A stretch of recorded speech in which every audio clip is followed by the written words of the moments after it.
नमस्कार मित्रों, आप सभी का YouTube चैनल मार्गदर्शन अकादमी पर मैं अनिल मिश्र बहुत स्वागत करता हूं। चैनल पर नए हैं तो कृपया चैनल को सब्सक्राइब करके हमारे साथ में जुड़ जाएं। बेल अवश्य प्रेस कर दें जिससे जब भी हम वीडियो डालें उसकी नोटिफिकेशन आपको तुरंत प्राप्त हो जाए। चलिए, आज आपके लिए प्रश्नों की महत्वपूर्ण श्रृंखला लेकर के आए हुए हैं और हम आपको बताना चाहते हैं संस्कृत विषय के महत्वपूर्ण प्रश्नों को। तो ज़रा से इन प्रश्नों को देखिएगा, ये प्रश्न आपके लिए एग्ज़ाम में बहुत ही महत्वपूर्ण है।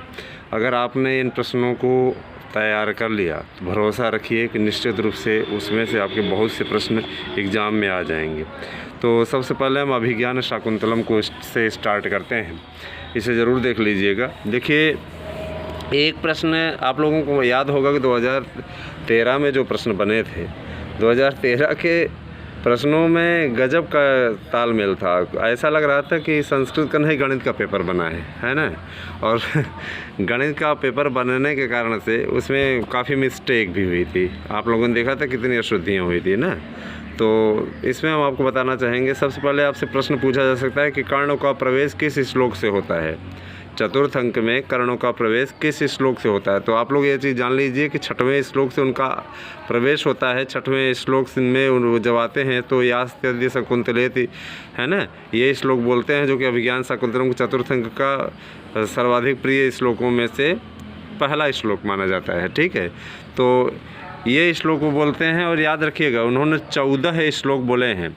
दूसरा प्रश्न पूछ सकता है कि जो कर्ण के शिष्यों ने 2 श्लोक बोले हैं, कर्णों के शिष्यों ने 2 श्लोक बोले हैं, अंतर्हिते, है ना, कुमुदवती, ये वाला श्लोक बोला है, और एक श्लोक उन्होंने और बोला है ना। हालांकि बोले तो उधर क्या चीज़ इंदु, ये वाला 6वां वाला भी है, लेकिन मतलब यहाँ पे विष्कंभक का जब प्रयोग होता है उसके पश्चात मतलब विष्कंभक में उन्होंने 2 श्लोक बोले हैं। ठीक है, और उन दोनों श्लोकों के छंद कौन से हैं तो याद रखिएगा बसंत तिलका छंद में कहा गया है। और फिर पूछा जा सकता है कि बसंत तिलका छंद में कुल वर्णों की संख्या कितनी है। तो बसंत तिलका छंद में कुल वर्णों की संख्या 56 है। ध्यान दीजिएगा, सबसे अधिक उस छंद का नाम क्या है जिसके में सबसे अधिक मात्राएं पाई जाती हैं, सर्वाधिक वर्ण उच्चारण वाला छंद कौन सा है। तो ध्यान दीजिएगा स्रग्धरा छंद है। स्रग्धरा छंद में 84 वर्ण पाए जाते हैं। ठीक है, 84 हैं, 84 मात्राएं पाई जाती हैं। तो याद रखिएगा इसको, निश्चित तौर पे आपके लिए बहुत लाभप्रद रहेगा। एक बार आप छंदों को ज़रूर तैयार कर लें, है ना। छंदों को अगर आप तैयार कर लेंगे तो आपके लिए बहुत उपयुक्त होगा। उसके लिए 7 ट्रिक आप लोगों को बताई जाएगी, उस 7 ट्रिक को आप लोग कर लीजिएगा। अगले वीडियो में आपको मिल जाएगा 7 ट्रिक, बहुत ही अच्छी तरीके से है। खैर, ये तो तैयारी आपकी रही। और अभिज्ञान आपसे पूछा जा सकता है कि कालिदास की रचनाओं का नाम क्रम से है, तो एक डायग्राम बना करके पूरा उस पर दे देगा और पूछ लेगा कि इसमें कालिदास की पहली रचना से लेकर के आपका पूरा मिलान करना रहेगा। याद होगा आपको 2010 में ऐसे प्रश्न पूछे गए थे। ठीक है, तो इन चीज़ों पे विशेष फोकस कीजिएगा। इसके बाद में आपसे पूछा जा सकता है कि देखिए, हमने पूरा प्रश्न सेट तैयार करवाया है और पूछा जाए शांतानुकूलस्य शिवश्च पंथाः, यह कथन किसका है। अभिज्ञान शाकुंतलम में यह कथन किसका है, तो आप बता सकते हैं कि आकाश भाषित का है। अच्छे तरीके से बहुत लोग कर्ण लगा देते हैं, ये मिस्टेक कर देते हैं। ठीक है, तो ध्यान दीजिएगा कर्णाश्रम के निकट बहती है। कर्णाश्रम के निकट क्या बहता है, तो ध्यान दीजिएगा मालिनी नदी का भी उल्लेख है, नहर का भी उल्लेख है और सरोवर का भी उल्लेख है। तो आपसे तीनों दिए जा सकते हैं और उपयुक्त में से सभी एक ऑप्शन दिया जा सकता है, तो उपयुक्त में से सभी हो जाएगा। ध्यान दीजिएगा इन चीज़ों को। ठीक है, और इसके बाद कर्ण और शकुंतला की विदाई के समय किस वृक्ष के नीचे खड़े होकर के उसे संदेश भेजते हैं कर्णों को, तो याद रखिएगा पीपल वृक्ष के नीचे। हालांकि आप बताइए ऐसे प्रश्नों को बनाने का क्या औचित्य, लेकिन चयन बोर्ड है ऐसे ही प्रश्नों को बनाता है ना। कितनी बार भगवान राम बेहोश हुए, है ना, मूर्छित हुए, इस चीज़ पे भी ध्यान दे दीजिएगा। शकुंतला को अभिज्ञान शाकुंतलम में कुल कितने आशीर्वाद मिले हैं। पूरे अभिज्ञान शाकुंतलम में 9 आशीर्वाद मिले हैं और 7वें अंक में 4थे अंक में उसे कुल मिलाकर के जो आशीर्वाद मिले हैं याद रखिएगा 7 मिले हैं। तो ये चीज़ें बहुत ही आवश्यक है। ठीक है, सर्वदमन किसका नाम था, तो सर्वदमन भरत का नाम था, जो दुष्यंत और शकुंतला के पुत्र थे। ठीक है, और ध्यान दीजिएगा कि एक प्रश्न पूछा जा सकता है कि भरत सरोदमन कर्ण उनका पुत्र है दुष्यंत का, किस औषधि के द्वारा उसे इस बात का ज्ञान हुआ कि हमारा पुत्र है? तो अपराजिता नामक औषधि से। वो ऐसी औषधि थी, आपको मालूम होगी, ऐसी माला थी कि अगर उसे उसके माता पिता के अतिरिक्त कोई और छूता तो वो सर्प बन के काट लेती ना।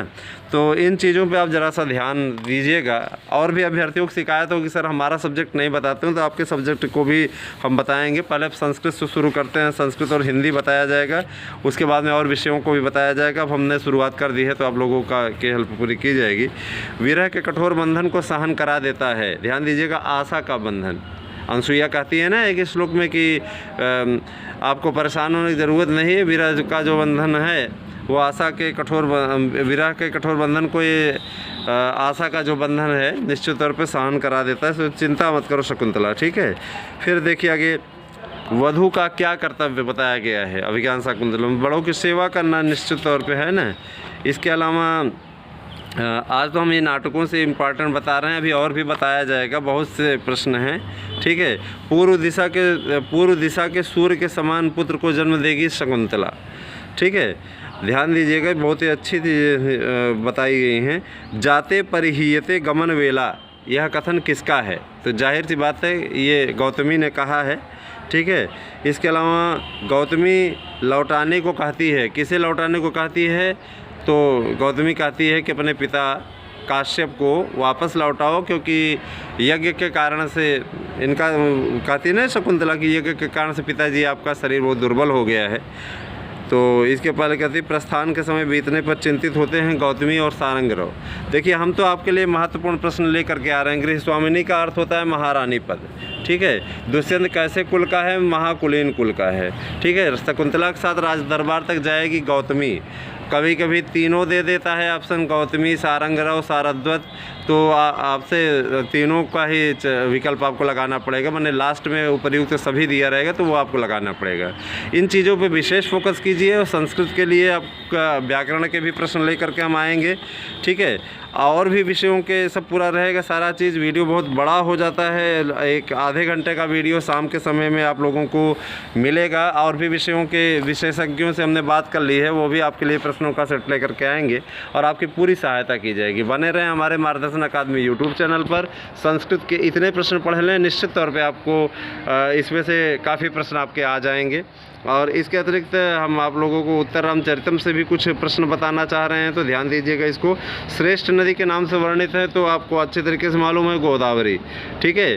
श्री राम की स्थिति बताने हेतु मुरला को किसके पास भेजा गया? तो अगस्त पत्नी लोपामुद्रा के पास, लोपामुद्रा ने गोदावरी के पास भेजा है, ठीक है। श्री राम अयोध्या लौटते समय पंचवटी के वन में सीता के सहवास के समय प्रदेशों को देखेंगे, ऐसा कथन किसने किया है? तो मुरला ने तमसा से किया है, ध्यान दीजिएगा, ठीक है। किसने सीता जी को यज्ञ भूमि से उत्पन्न कहा है? तो तमसा ने गंगा जी से, तमसा से गंगा जी ने कहा है, तमसा से गंगा जी ने ऐसा कहा है, ठीक है। तमसा और मुरला का वार्तालाप किस श्रेणी में आता है? तो शुद्ध विष्कंभक के रूप में आता है, याद रखिएगा, ठीक है। तो ध्यान दीजिएगा और शब्दों के अर्थ को जरूर आप लोग पढ़ लीजिएगा। जैसे संदीपन का क्या अर्थ है? संदीपन का अर्थ है उत्तेजित या प्रदीप्त करने से। परिदुर्बला का है अत्यंत दुर्बल। निरंध्र का है सघन या घना। बहुत पूछता है ये सारी चीज़ें, ठीक है। रावण का रथ तोड़ा था, कैसा रथ था रावण का? किस अयस्क का बना था? तो बताइएगा इसमें कि लोहे का बना था ना, लोहे का बना था। तो रावण की तलवार का क्या नाम था? ये भी पूछ सकता है। तो ये प्रश्न बहुत ही महत्वपूर्ण है, इन प्रश्नों पे विशेष फोकस कीजिए। निश्चित रूप से आपको मार्गदर्शन अकादमी से ये सभी चीज़ें प्राप्त होंगी। ध्यान दीजिएगा, पंचवटी में श्री राम से कौन बात करती है? तो बासंती बात करती है। इन चीज़ों पर ज़रा ध्यान दीजिएगा, बासंती ही वार्तालाप करती है। तो मुझे पूरा विश्वास है कि आपको हमारा वीडियो पसंद आया होगा। आपके लिए और प्रश्नों का सेट लेकर के हम आएंगे। इन प्रश्नों में से आप मिलाइएगा कि एग्जाम में कितने ढेर सारे आए हुए हैं। मुझे पूरा विश्वास है कि निश्चित तौर पर आएंगे, और इस बात का मुझे पूरा पक्का विश्वास है। आज तक जितने भी दिन का आंकड़ा हमने दिया है, कभी गड़बड़ नहीं गया है प्रश्नों के मामले में, ठीक है। तो निश्चित तौर पे सही होगा, मुझे पूरा विश्वास है। आप बने रहें यूट्यूब चैनल मार्गदर्शन अकादमी पे। संस्कृत, हिंदी, सामाजिक सभी के लिए प्रश्नों का सेट हम लेकर के आएंगे। बहुत बहुत धन्यवाद। आप सभी दिन शुभ हो।